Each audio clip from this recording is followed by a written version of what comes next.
If you're somebody who wants to level up your sales influence in 2022 through to 2023, in this video and webinar, I'm going to be talking about some of the trends that I'm seeing in sales, presenting and sales techniques and sales and selling, what's working, what's not working, and we can help you smash your sales targets, or more importantly, don't forget, if you are somebody who's thinking about changing jobs, you're selling yourself. So if you are like, thinking about whether this video is for me or not for me, if you're somebody who is selling yourself, you're full-time and you're going for a role potentially, or thinking about how you can get that next role in the next step in your career, or you're somebody who's responsible for sales and selling ideas or projects or concepts or improvement in your organization, or if you're somebody who is selling products or services, business to business or business to consumer, I can talk to you about some of the trends I'm seeing in terms of what has changed over the pandemic and what I'm starting to see come through.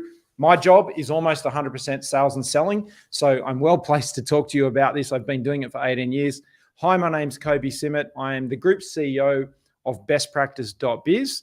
And in this video, where we go live every single week, same time, same place, we're talking about trends and advancements and improvements that I'm seeing on an ongoing basis. And I bring it all to you live once a week. So we have got a dashboard here in the studio. Luke is giving me some assistance, and I can see the comments where we're live streaming on YouTube and we're also live streaming on LinkedIn. So if you have jumped online and you have caught me and you are getting to see this video live, let's test out the comments. I'm just gonna hop off the camera for 1 second and move something that's in my way. Hello, Stan Wall. Good to see you this morning. Hey, Mohammed. Good to see you this morning live on LinkedIn. And if you are watching live on YouTube, on the YouTube stream, let me know in the comments where you are in the world. Where are you this morning, Stan? You out traveling or are you local at the moment? But let me know where you are watching from as we talk about some of the things that are working and some of the things that are not working in sales and selling and influence. Let's get right into it right now because I think it's topical. I was just looking at my LinkedIn account and I was looking at all of the direct messages that I'm getting in my LinkedIn, and I'm kind of deciding whether I should reply to them or not, because I think there's a lot of people that are jumping on, and because of the ability to send direct messages, you can go and buy the pro version of LinkedIn, and you can literally connect with people and message them, and you've got a certain amount of in-mails. I think there's people, I think personally myself, I'm getting too many messages that are too blunt and too direct and testing assumptions. And no one is taking the time to first and foremost explore whether I'm in the market for their products or services. They're just coming in with a direct message and saying, you should buy my stuff. And I think that's an immature approach from a sales and selling perspective, to assume, make the assumption, or be tenacious enough or have the audacity to think that your product or service applies to everybody everywhere. There will be an industry, a person, a company, a type of person that your product has been working for, your service has been working for, or you have been working for, and your experience and what you've recently been doing with other customers like that proves that you can do it and you can nail it and you can solve the problem or challenge or help your customer achieve their goals. So I want you to be thinking about that. So the first trend through the pandemic that I have seen is that customers are being more discerning and more skeptical, because they can consume more information and they can do more research before they even talk to you. So don't be that person that ends up in my LinkedIn inbox, and I'm sure you've all got them, that says, hey, I'm going to be close by, I'm coming to see you, and then walks straight in and shows up and throws up. And that's an important aspect of and we'll get to sales and presentation shortly, but don't just assume. And I think the biggest mistake I've made in my career, and I've done it, I'm guilty, that, until I realized that I need to be a little bit more careful about what the flow chart is or what the steps are to introducing myself and making a presentation. But I think that, the biggest mistake people are making, and the biggest mistake is that my product, of course, my product is relevant for everybody. I make bread. Of course, everybody's going to eat bread. Well, no, not everybody can eat bread, because some people now have gluten intolerance and they can't just eat normal bread. They might have gluten-free bread, or they might just choose not to eat carbs at all. And so I think just assuming that your product or service is relevant and you can make it relevant for everyone is the number one mistake. So I think that there's a great lesson in the movie The Wolf of Wall Street where it's a little lesson in selling, and Jordan Belfort, the real Jordan Belfort, is someone that we follow. We do recommend his book, The Way of the Wolf. It's a great book. There's no debauchery in the book like there was in the movie. I think they took a lot of poetic script with that particular movie. But I think a good opening question is, and it's from the movie, are you in the market for a pen? If you're trying to sell pens, are you in the market for a pen? And if the person says, no, I'm not in the market for the pen, then you can move on and don't waste your time trying to ram your product or service down someone's throat. They're not going to like it. You don't like it. You don't like being sold to like that. So don't do that to other people. So, but you guys are smart. You ladies and gentlemen are smart. And I know you guys are into this, and you're not going to do that. So I see you're enjoying the Hunter Valley stand. I couldn't get up there. We tried to get up to if you're where I think you are at that event. So good luck with that if you are up in the Hunter Valley for that particular event you're going to. Hey Gary, good to have you on board this afternoon for you. It's morning here in Sydney, Australia, and I can see the team that have joined us there on LinkedIn. Hey Adam Wood. Thanks for jumping in and welcome. It's good to see you watching from Melbourne. So let's go back to direct messaging, because you can direct message on Instagram, you can direct message on Facebook, and you can direct message on LinkedIn, obviously. And so you can get through to people. So we need to start to think about how can we make that messaging work. It is definitely a trend. I think it's something that you want to start to think about how you can get good at. And I think it's something that you want to start to think about, hey, how can you help people? So I like to start direct messages with if, because it gives the person an option to opt in or opt out. And I'm not making an assumption. And I even start my videos that way. So after I finish this recording, go back and look at the beginning of it. I started to say, if you are somebody who's interested in selling, if you are somebody who's interested in the next step in your career, if you're somebody who needs to influence, then it lets the audience or the recipient of your message, whether it's a video like this or whether it's a direct message, it lets them decide whether to re-engage with you. I personally, and I don't know about other people, but I personally don't like the blunt message that I'm coming in and I'm going to be nearby, or you should buy my thing, or, hey, what are the problems you've got, over the next 6 months? I had somebody send me a message the other day and said, what are the biggest challenges in your business over the next 6 months? It's like, I don't know you. I don't trust you. I don't know who you represent or what your interests are. I'm not going to share what my problems are. I'm going to keep that to myself until you've become a friend. So what Jordan Belfort in his book, The Way of the Wolf, talks about, he's like, there are the 3 10s. He talks about 3 10s. You get a score out of 10 on 3 things. And that is when it's a measurement of trust from 0 to 10 in terms of how much the person that you're talking to trusts. And you've got to build 3 types of trust. The first trust is in yourself from 0 to 10.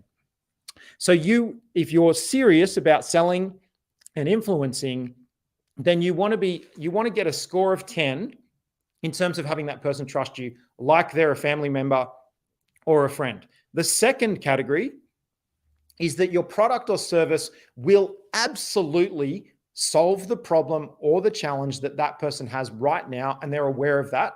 And then the brand or the company that you represent. Now, you might be self-employed, it might be your brand or company. So you've got 3, right? So it's you as a professional, trusted person, a score of 0 to 10.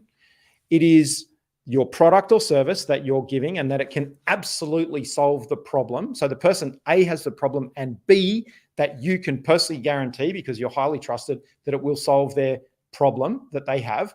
And C, that the product or the brand company that you represent is also trusted and has a high brand reputation.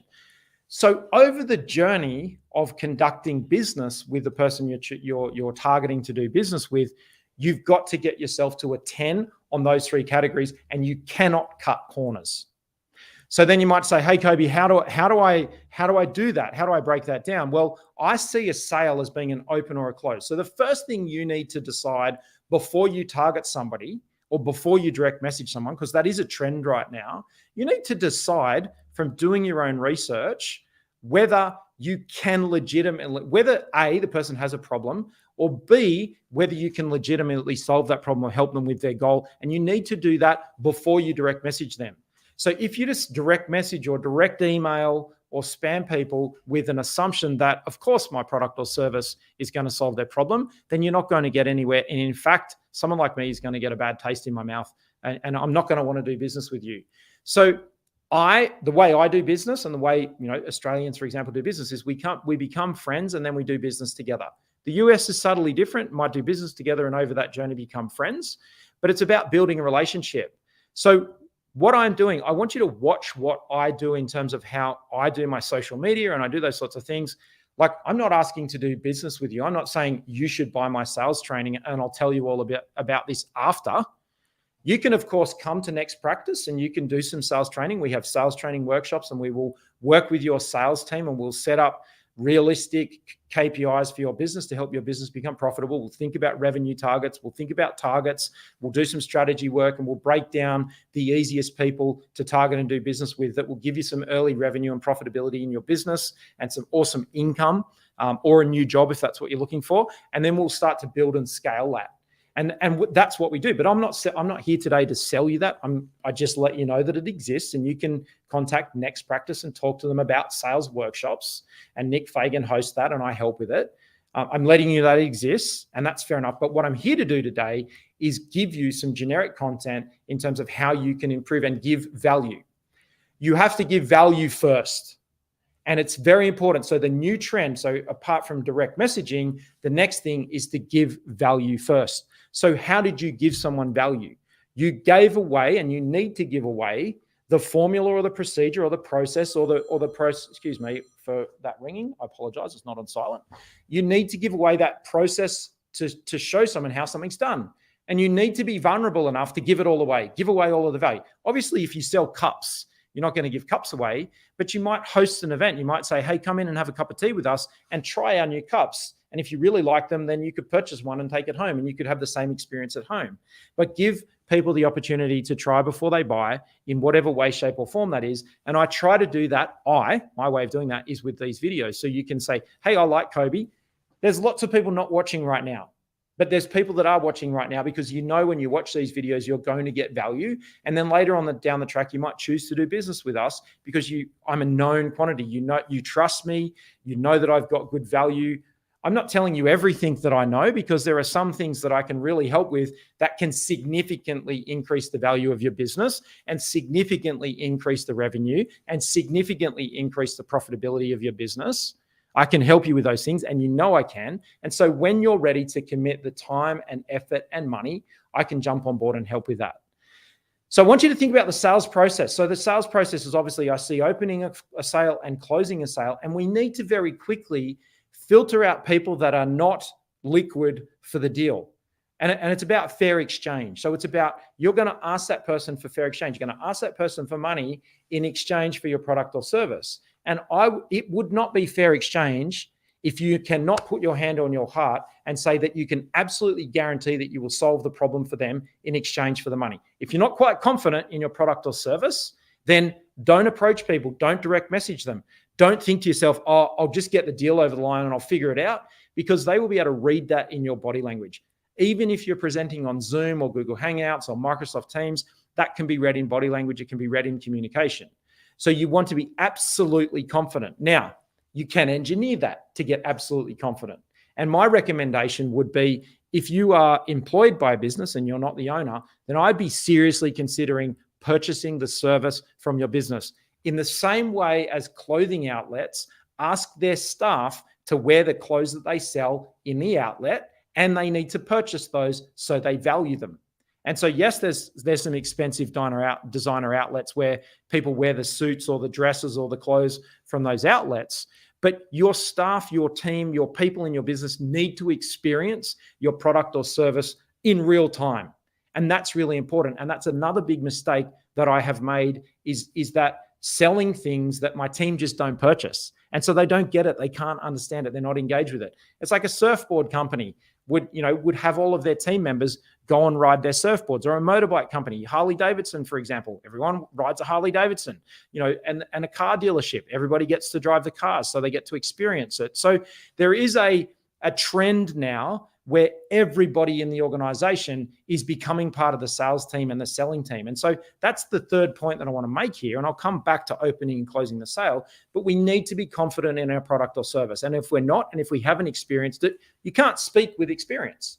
And so as a salesperson, you've got to speak with experience, experiencing the problem and knowing the problem and being completely vulnerable about how that problem or challenge or goal affected you and how you achieved it, because your customer wants to work with someone who has experienced it in the past or been there in the past, and you can share those experiences and be together on the journey. Now, you might be further down on the journey, and of course, you might have already solved the problem, but you can share how they did that.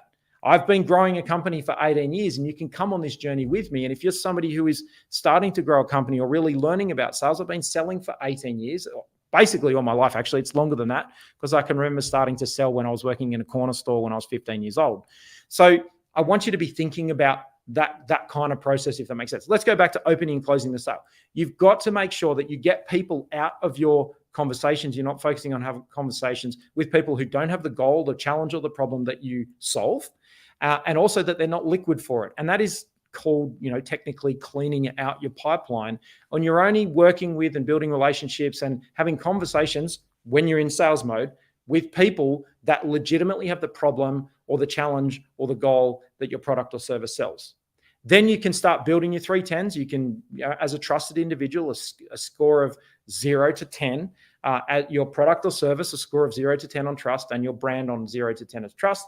And then you can basically go down your sales and selling process. Now, the next trend, a significant trend. This is the most significant trend I've seen happen over the last 10 years, more so in the last 5, probably even more so with social media and internet research, is price. Now, 2 things. The first thing is you do not need to be the cheapest to win the deal. You need to be the most valuable. You need to have the most value in the deal. And the second thing is, when do you tell someone the price? It's now my belief, and this is the new trend, and it has become a struggle for me in terms of how do we change script, is to say the price up front. There is new research in a bunch of books, but it's documented in, the research is documented in Jordan Belfort's Way of the Wolf book. It's also documented in some of Grant Cardone's. Brian Tracy has documented, he's been writing about it for a number of years. And it's also documented in the book Thinking Fast and Slow by Daniel Kahneman, which is one of my favorite all-time books. And that is that when you say price, the human subconscious says, okay, now let me just recall, what am I going to get for that? If you have not said price, the brain is waiting to know what the price is, what they have to exchange, before they can assess which features and benefits they want, and is it worth paying that money for that. So the brain doesn't even listen to the presentation. So if you're doing a presentation to a client, to a customer, to whether it's a business to customer, or whether they're reading your website, or whether they're looking at your product, they're going to go hunting for price first before they will start looking at your product or service. So you've got to say, my price is this, and what you get for the price is feature, or benefit. In fact, you should focus on benefits, and I'll talk about that trend shortly. So we have had to reframe a lot of our presentations here at Best Practice with our other businesses in the group. I was just quickly ran back from a meeting over in one of our other businesses where we are having to reframe our sales scripts because of a trend right now, which is people need to know the price because they want to know whether they can afford it. And then they're going to ask a question about whether it's valuable. So this is a significant trend right now, particularly with the internet and with particularly being able to purchase online, is the price online. And then, right, I'm going to assess the product as best that I can to see whether I see value in that product. I've said it before in these presentations, when value exceeds price, cash flows downhill. Value needs to exceed price. So imagine $10 in your pocket and imagine you're looking to buy something for $10. The product or service that you're looking to buy for $10 is worth more to you than the $10. And because you'll make the comment, you'll hear the words come out of your mouth, oh, it's not worth that. It's not worth $10. It's not worth $20. Or you'll be like, oh my God, it's a no-brainer. You want your customer to go, oh my God, that's a no-brainer. Because there's so much information on the internet right now, you almost don't even need to promote your product or service. It should sell itself. And that's why social media and branding is so important. So that'll be the next trend, which is quite obvious, which is the importance of social media and the importance of showing the benefits, not the features, the benefits of your product. The benefit of watching these videos to you is you're more informed about sales and selling, and you're going to make more money. I want to help you make more money. I want to help you more efficiently close sales. I want to see you successful. And the benefit of following me on social media and consuming the content and implementing it is you will be more efficient and more effective in your career, in your business, which will make your company a better place to work. It'll make your customers have a better experience, and it'll make your organization more valuable. That's my vision and mission. And then you'll send me a message and you say, hey, I implemented that thing that you recommended, and oh my God, it worked. I get a kick out of that. I get a kick out of seeing you succeed. It makes me all kind of warm and fuzzy. And that's my vision and my mission, is to help you be more successful, to unleash your potential. And I'm giving you the advice that I wish someone had given me 10 or 15 years ago before I started to become successful. And I'm not as successful as I'm going to be. Watch this space. I've got a long way to go. But that's why I do this, because I want to see, there are problems that I just didn't know. And what you don't know, you don't know. And so I'm trying to help you know more things from things that I start to know, if that makes sense. Okay, buy my widget. Everyone should buy it. What does it say to me? That's exactly right. So Gary, you're exactly right.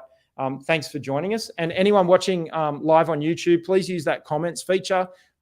So I've got one more kind of trend to talk about before we go too far down the track.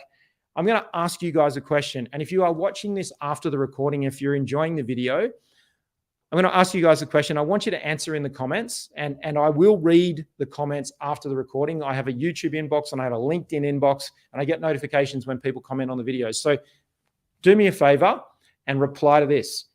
If you could get inside my head and ask me any question, what would it be? Drop that in the comments. If you could get inside my head, and ask me any question, nothing's off limits, what would it be? Drop that question in the comments and I will reply to it. If I see it now, then I'll answer it for you and we'll answer it live. But if you're watching after the recording, I will come back and type a reply to your comment in the comments. So go ahead and do that for me. Okay, let's get to the final trend that I wanted to cover off. And there's so many trends that I can talk about. And it kind of circles back to our presentation flow. You've identified a customer or a prospect who you can absolutely help and you can guarantee it. And in fact, it would be unethical of you not to help them. And in fact, it would be so unethical that you're kind of almost prepared to do it for free because it's a challenge or a problem that you can absolutely guarantee that you can solve. And you feel compelled to help them for free because you can just help them. Like, yeah, it'd be great if they paid you for it and you need to kind of put, food on the table for your family, but it's a customer that you have identified that you can absolutely help. Let's talk about the sales process. I don't want you to prematurely elaborate. I don't want you to show up or throw up. I want you to be thinking about having that person understand that they've got the problem, that they've got the challenge that you solve. Now, they may do that, and I call that massive information gathering. So I'll talk about when to present the price in a second, but I want you to do massive information gathering. I want you to truly and clearly understand the problem or challenge that they have. Now, it may be that you're selling something small in an online shop with e-commerce. That's okay. You need to talk a lot about if you're somebody who likes to wear clothes, if you're somebody who doesn't feel great walking outside with no top on, then hey, I've got this great t-shirt that's going to make you look good, feel great, and you're going to be the envy of all of your friends. So if you're somebody who wants to look good, feel great, and be the envy of all of your friends, jump on my online store. I've got this great t-shirt that's $15, and we can ship it to you in the next 2 days, and you can look good, feel great, and be the envy of all of your friends. That's kind of the presentation if you're an e-commerce business that's not having verbal conversations, not like full contact sales with customers, and or you might be going for an interview, and I'll talk about interviews shortly. But we want to do massive information gathering. We need to divide the sale into a couple of parts. We got to do massive information gathering before we do our presentation, because then when we deliver our presentation, we're customizing it to suit the challenges or goals of the person we were talking to. And the trouble with direct messaging is you make a whole bunch of assumptions about someone. Now, I get hundreds of direct messages every day on LinkedIn particularly, And I don't have the problem that a lot of those people solve, but then they just keep peppering me with reminders. Oh, just bringing this back up to the top of your inbox, just reminding you, hey, just letting you know we've got this great thing. I'm like, wow, half the time I go back and go, congratulations. And because they are just sending random messages and it's just pissing me off. So I want you to just appreciate, please don't be the person that does that. Really do your massive information gathering, because then you can present. You can say, look, I totally understand the challenge that you've got. Let me just summarize what I've understood from the challenges and goals and what you want to achieve and what you want to do. Let me just summarize that for you, because I think I've got a solution to your problem and I think I've got a challenge. And so then summarize what you've heard from your massive information gathering. Now that could be in writing for somebody who does tendering. And I know some of you guys watching do tendering. And then you can start to say, okay, now that do I understand your challenge and I understand the situation correctly? Because in exchange for this amount of money, I can help you with this, and this, and I can give you this benefit, this benefit, this benefit, this benefit. And so when we present the price, then we want to talk about the benefits of giving you the money and consuming your product or service, not the features. You can talk about the features. You can say, well, it's this feature that gives you that benefit and this feature that gives you that benefit.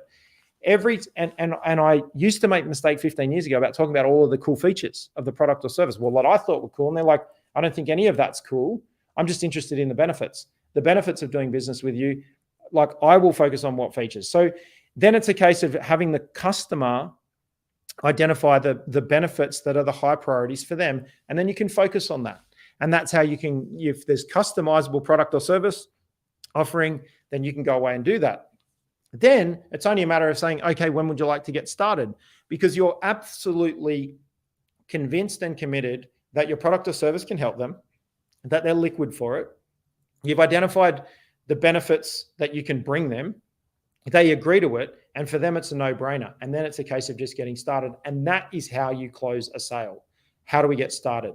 Do you have enough information to make a decision? Have I given you everything? On a scale of 1 to 10, how is my presentation looking? And if it's anything less than a 10, you can say to them, what would I need to do, or what do you need to hear, or what do I need to talk about to get me to a 10? And then that will give you the gap to get you to a 10, and that will give you some focus from the customer on what to focus on to close the deal. Are you with me? So those are great questions that you can use. On a scale of 1 to 10, how was my presentation? On a scale of 1 to 10, how am I looking, or how's it looking, or what are you thinking? And if it's anything less than a 10, what does it need to look like, or what do you need to hear, or what do I need to solve or investigate for you to get it to a 10? And then that will have the customer closing the sale themselves. Okay, no one's answered my question in the comments. So it's 11:30. I don't want to take up too much of everybody's time. I hope this has been a valuable information session for you. If you've got a small to medium-sized enterprise with a sales team that you want some sales training, we can do that in this format. We can do it on Zoom. We can do it on Google Meet, or we can do it live and in person if you'd like that live and in person. And it's all delivered through our Next Practice education workshops. You can get to that through bestpractice.biz/services, and you can reach out to the team at Next Practice and they can help you with your next sales training session. And we can help you and your sales team smash those sales and influence goals that you've got for your organization, particularly given that it's a tough climate out there in the economy right now. So I think we've got to double down on sales and selling. We've got to double down on marketing to help make your organization successful. Okay, my name's Kobi Simmat. I'm the Group CEO of the Best Practice Group of Companies. And it's been a pleasure presenting to you today. I've really enjoyed it. We will be talking this same time, same place next week about more trends that we're seeing in business. Next week, I'm going to be talking about communication and different methods of marketing communication. We're going to be talking about blogs, websites, books, brochures, magazines, all of the written communication and the trends that we're seeing with regards to writing and copywriting for your organization. In the lead up to that, we've got a great interview. We'll drop a link at the bottom of this video to a podcast episode with the amazing Bernadette Schwert. I spent 3 hours with her on a call yesterday, which was absolutely fantastic and fascinating to hear. And I'm going to feed back to you some of the trends she's seeing in copywriting. So if you're somebody who wants to improve your website, you want to improve the captions on your social media, you want to improve your business writing, you want to improve your reports, your presentations, your emails. We're going to be talking next week about business copywriting or business writing and the trends that we're seeing, particularly now that we're working more remotely. We're doing lots more writing, lots more email, lots more social, direct messaging, for example, websites, blogs, SEO. The internet is a popularity contest. And next week, we're going to be talking about how you can win that popularity contest with trends in copywriting. I look forward to bringing that episode to you. Same time, same place. So if you don't see me on Instagram, my handle is @Kobi Simmat. If you don't see me on LinkedIn, my handle is @Kobi Simmat. You will definitely see me right here next time on Best Practice TV. Bye for now.